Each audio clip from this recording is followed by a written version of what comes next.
مرد مانند زن دارای وسیله‌های جلب کننده نیست. مجرد نظر کردن به زن غریزه های مرد را به حرکت می‌دراند.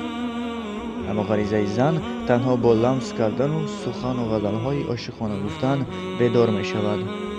بنابراین خداوند لباس زن را مورد توجه قرار داده، زینت او را تنها و تنها برای شوهرش روا و جایز دانسته است و از آمیزش با مردان بیگانه او را منع نموده است.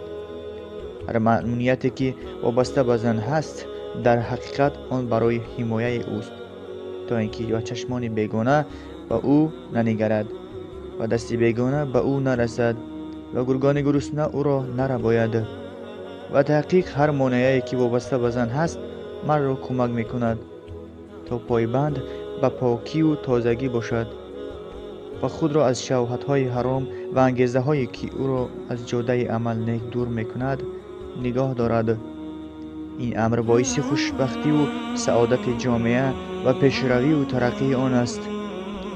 در صفحه آینده کوشش می‌نماییم که آنچه را که زن از آن باید دور باشد برایتان روشن نماییم. خداوند نگهبانتان.